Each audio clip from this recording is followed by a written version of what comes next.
அனைவருக்கும் வணக்கம். லேசான தலைவலி காரணமாக, தலை சுற்றல் காரணமாக ஐயா ஸ்டாலின் அவர்கள் ஆஸ்பத்திரியில் அனுமதிக்கப்பட்டாரு. அதைத் தொடர்ந்து அவருக்கு சில பல சிகிச்சைகள், பரிசோதனைகள் எல்லாம் நடந்து நல்லத்தான் இருக்காரு, ஓய்வில் இருக்காரு அப்படின்னு சொல்லி செய்திகள் நம்ம கேள்விப்பட்டு இருக்கிறோம். அதுபோக மருத்துவமனையில் இருந்தபடியே வீடியோ கான்பரன்சிங் மூலமாக மக்களுடைய மனுக்கள்லாம் கரெக்டாக வாங்கி எல்லாம் கேட்டுட்டு பிரச்சனைகள்லாம் கேட்டு சரி பண்ணி கொடுத்துட்டு இருக்கிறீங்களா? அதே போல் பார்த்தீங்கன்னா உங்களுடன் ஸ்டாலின் எப்படி போயிட்டு இருக்குது, ஓரணியில் தமிழ்நாடு எப்படி போயிட்டு இருக்குது அப்படிங்கிறதெல்லாம் அங்கே மருத்துவமனையில் இருந்தபடியே அவர் வந்து கண்காணிச்சுட்டு இருக்கிறாரு. என்னுடைய பார்வையிலேருந்து ஒரு ரூபாயும் தப்ப முடியாது, ஒருத்தர் என்னை ஏமாற்ற முடியாது பார்த்துக்க அப்படின்னு சொல்லி ஐயா ஸ்டாலின் அவர்கள் ஆஸ்பத்திரியிலிருந்து இப்போ தமிழ்நாட்டை ஆப்ரேட் பண்ணிட்டு இருக்கிறாரு. ஏற்கனவே ஓரணியில் தமிழ்நாடு அப்படிங்கிற திட்டத்தை வெகு சிறப்பாக 10 நாட்களில் முடித்து ஐயா ஸ்டாலின் அவர்கிட்ட ரிப்போர்ட் கொடுத்தாங்க உடன்பிறப்புகள். ஐயா இந்தாங்க பிடிங்க அப்படின்னு ஒன்னே திருப்தியா இருக்குடா, அப்படியே ஓடு ஓடு ஓடு, அப்படியே உங்களுடன் ஸ்டாலின் ஓடி போய் முடிச்சுட்டு வந்துரு அப்படின்னு இந்த கிளம்பிட்டேன் அப்படின்ற மாதிரி கிளம்பி போயிட்டாங்க. அந்த ஓரணியில் தமிழ்நாடு எப்படி பண்ணாங்க அப்படிங்கிறதெல்லாம் பார்த்தோம். இன்னைக்கு இந்த வியாபாரம் தாங்க ஓடிட்டு இருக்குது. எது? கிட்னி வியாபாரம் இல்லை, உங்களுடன் ஸ்டாலின் அப்படிங்கிறது. ஆமா, இந்த திட்டத்தின்படி வீடு தேடி வரும் உங்களுக்கு எல்லா திட்டங்களும், அரசினுடைய எல்லா வேலைகளும் வீடு தேடி வந்து உங்களுக்கு என்ன வேணும் அப்படிங்கிறத நாங்கள் பண்ணி கொடுத்துட்டு போவோம். எப்படி ஈரோடு கிழக்கு இடைத்தேர்தல் அப்போ வீடு தேடி வந்து வீட்டு வாசல்ல தன்னுடைய குழந்தையை குளிப்பாட்டி கொண்டிருந்த பாட்டியை கொஞ்சம் தள்ளி உட்கார சொல்லிட்டு அந்த குழந்தைக்கு நாங்களே கழுவி விட்டுட்டு போனோம்ல, அதை விட வேகமாக வீடு தேடி வந்து மக்களுடைய பிரச்சனைகள்லாம் தீர்த்து கொண்டிருக்கப்படும். அதை நான் மருத்துவமனையில் இருந்தபடியே கண்காணித்து கொண்டிருப்பேன். ஒரு ஃப்ரேம் 10 லடா, ஒரு ஸ்கிரீன் வச்சிருக்கீங்க, அப்படி என்னை சுத்தி வெறும் ஸ்கிரீனை தான் இருக்கணும். தருமபுரி, நாமக்கல், ஈரோடு, கோயம்புத்தூர், சென்னை அப்படிங்கிற மாதிரி கிருட்டுன்னு பார்வை இட்டுக்கிட்டே இருப்பேன் அப்படின்னு சொல்லி முதலமைச்சர் ஐயா அவர்கள் எங்க இருந்து நம்ம எல்லாரையும் பத்திரமா பாத்துக்கிறாரு. அது ஒரு பக்கம் இருக்கக்கூடிய சூழல்ல உடன்பிறப்புகள் பொய்யா சொல்லி ஏமாத்திட்டு இருக்கிறாங்க ஐயா ஸ்டாலின் அப்படின்றத ரொம்ப நேரமா எல்லாரும் பேசிட்டு இருக்கிறாங்க. சரி, இப்ப இந்த உங்களுடன் ஸ்டாலின் திட்டத்துல என்னதாயா பிரச்சனை அப்படின்னா எல்லாமே பிரச்சனையா இருக்குதுங்க. அதாவது உடன்பிறப்புகளை வந்து அமுச்சு விட்டார போய் மக்களை சந்திங்கன்ட்டு இப்ப அவங்க உடன்பிறப்புகள் என்ன சொல்றாங்கன்னா, கட்சிக்காரங்க இவர் மட்டும், அதாவது இந்த சந்தானம் காமெடி என்ன படம் கலகலப்பு படத்துல இவன் மட்டும் ஒரிஜினல் கத்தி வச்சுக்கிறான், நமக்கு பூரா அட்டை கத்தியை கொடுத்துட்டு ஃபைட் பண்றோம் அப்படின்னு கூட இருக்கிறவங்க சொல்லுவாங்கல்ல, கிட்டத்தட்ட அந்த கணக்குல இவர் மட்டும் நான் மக்களை சந்திக்க போறேன்னு சொல்லி நல்ல உடன்பிறப்பு வீட்டுக்கா போயிட்டு ஒரு 2-3 போட்டோஸ் எடுத்துட்டு போய் படுத்துறாரு. ஆனா நம்மளதான் ஒரிஜினல் மக்களை சந்திக்க சொல்லி அனுப்பிச்சு விடுறாங்க. அங்க போனா விட்டுக்கிட்டு கிளின்னு கிழிக்கிறாங்க. எந்த ஊர் காரியா இருப்பான்னு தெரியல, இந்த கிளிக்கிறா அப்படிங்கிற மாதிரி நம்ம காதுல கேட்டு வர வேண்டியதா இருக்குது அப்படின்னு சொல்லி உடன்பிறப்புகள்லாம் போகணுமா, போய் மக்களை சந்திச்சுதான் ஆகணுமா, இன்னொரு 8 மாசம் அப்படியே இருந்துடுறோமே அப்படின்னாலும் இல்ல போய்தான் ஆகணும் போ அப்படின்னு சொல்லி தள்ளி விட்டுட்டு இருக்கிறாங்க. அப்படி போனாங்க. கேள்விகள் ஒன்னொன்னும், அது சாதாரண உடன்பிறப்பு மட்டும் இல்ல, அது அமைச்சராக இருந்தாலும் சரி, எம்எல்ஏவாக இருந்தாலும் சரி, போற இடத்துல எல்லாம் பூச வைக்கிறாங்க ஜனங்க. பாருங்க, சமீபத்தில் எங்க நம்ம சேப்பாக்கம் சேகுவேரா அவர்களுடைய சேப்பாக்கம் தொகுதியிலேயே ஒரு வேலை ஒன்று நடந்துருச்சு. அதாவது உங்களுடன் ஸ்டாலின் திட்டத்துக்கு மக்கள் எல்லாத்தையும் அவங்களுடைய குறை கேட்கறதுக்காக ஒரு இடத்துல ஆர்கனைஸ் பண்ணி எல்லாம் பண்ணிட்டு இருக்கிறாங்க. அப்பொழுது அங்க வந்த பெண்கள் முத்தான வார்த்தைகளை இந்த முத்துவேல் கருணாநிதி ஸ்டாலின் அவர்களை பார்த்து உதிர்த்து விட்டார்கள்.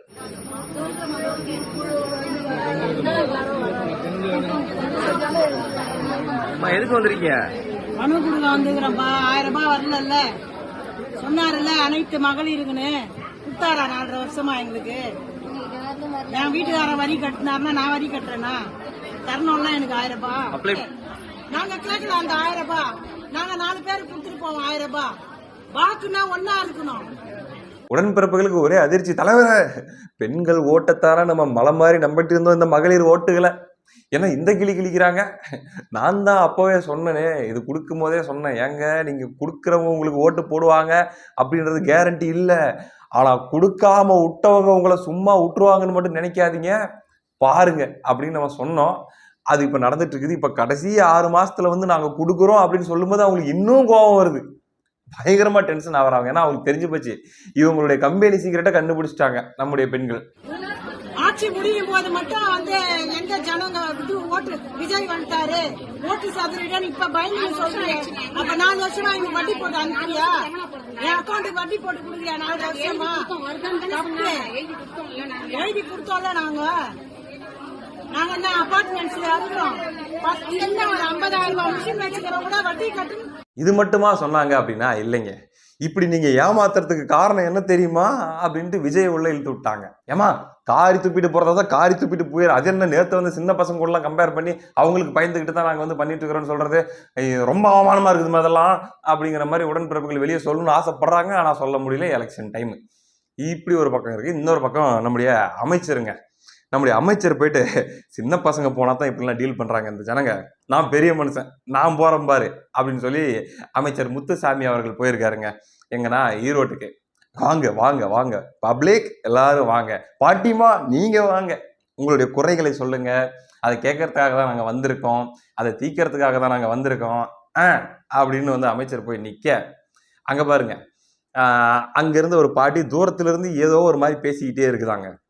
அப்பொழுது அமைச்சர் பெருந்தன்மையாக, என்னம்மா இங்க நிக்கிறீங்க, எதுவும் குற்றம் குறை இருந்தா அருகில் வந்து சொல்லுமா என தன் அருகில் அழைத்தார். உடனே அமைச்சர் அருகில் சென்ற அந்த பெண் ஒற்றை விரலை நீட்டி, இந்த விரல் தான் நீட்டி கோபமாக கேள்வி எழுப்பினார்.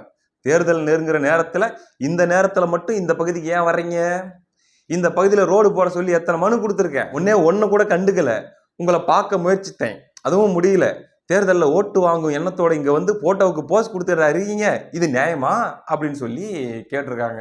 இந்த போட்டோவுக்கு போஸ்ட் கொடுக்குற இந்த டெக்னாலஜியை வந்து பாட்டிகள் வரைக்கும் ஐடென்டிஃபை பண்றாங்க. டே இதெல்லாம் போட்டோ ஷூட் மாதிரி தெரியுது, இரு நான் என்னன்னு 2 வார்த்தை கேட்டுவிட்டு வந்துடுறேன் அப்படின்னு சொல்லி பாருங்க பாட்டி போய் கேள்வி கேட்டுவிட்டாங்க.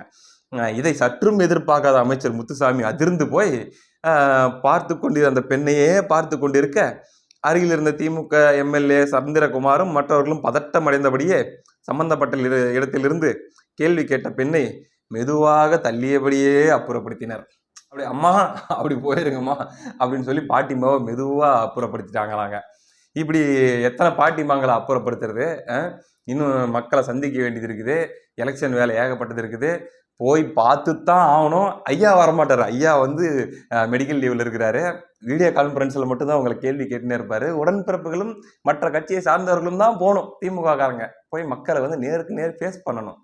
இதே மாதிரி இன்னொரு பகுதியில் ஒரு சம்பவம் நடந்துருக்குதுமா, நடந்துக்கிறதுக்குங்க. அந்த அம்மாவை பார்த்த உடனே எனக்கு அந்த அம்மாவே சொல்ல தோணுது பாருங்க.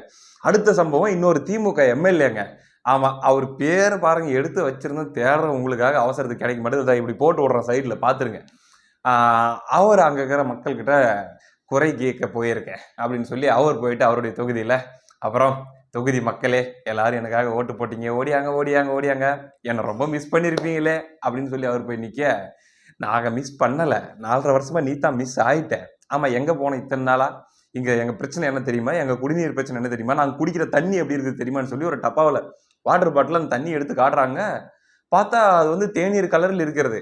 அப்படி ஒரு தண்ணி, இந்த தண்ணி தான் நாங்கள் குடிக்கிற தண்ணியா, இப்போ இப்படிதான் இருக்குமா அப்படின்னு சொல்லி அவங்க பிரச்சனைகளை காட்ட, தலைவர் என்ன டென்ஷன்ல இருந்தாலும் தெரியல, அந்த பாட்டில பிடுங்கி கீழே டம்முன்னு போட்டு எரிஞ்சுவிட்டு, வேலையை பாருங்க, வந்தா 4 வார்த்தை சிரிச்ச மாதிரி பேசுறது இல்லை, அதை விட்டுட்டு வந்துட வேண்டியது, தண்ணி சரியில்லை கிண்ணி சரியில்லை அப்படின்னு சொல்லி அவர் பக்கம் டென்ஷன் ஆகிட்டு அவர் கிளம்பி போறாரு. அதானே அதே என்ன போயிட்டு எம்எல்ஏ கிட்ட போயிட்டு தண்ணி சரியில்லைன்னு காட்டுறது பழக்கம், குடிக்கிற தண்ணி சரியில்லை அப்படின்ட்டு.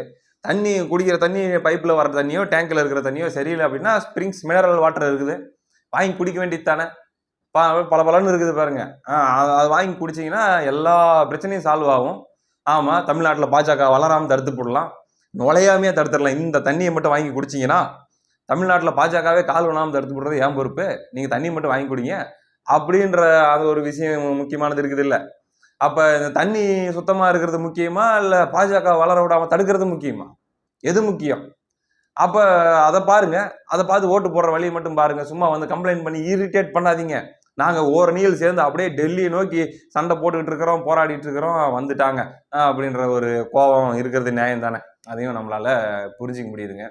இப்படி போகிற இடத்துலலாம் இதுதான் பஞ்சாயத்து, திரும்பும் திசையெல்லாம் வச்சு செய்கிறாங்க. இதில் பாருங்க, நம்முடைய அமைச்சர் செந்தில் பாலாஜி அவர்கள், அமைச்சரா பழக்க தோசத்தில் சொல்லிட்டுங்க, செந்தில் பாலாஜி அவர்கள், அன்பின் எல்லை செந்தில் பாலாஜி அவர்கள், முன்னாள் அமைச்சர், அவர் ஒரு ஊர்வலம் போயிருக்காருங்க. ஆமாம், மக்கள் சந்திப்பு, 2 வீலரில் ஏறி உட்காந்துக்கிட்டு விலையும் சொல்லியுமா ஒரு பெரிய மனுஷன் பைக்கில் போகிறாரு. ஏங்க போகும்போது அவர் எல்லாருக்கும் வணக்கம் வணக்கம்னு சொல்லிட்டு தாங்க போயிட்டு இருக்கிறாரு, வண்டி சும்மா பறக்குது.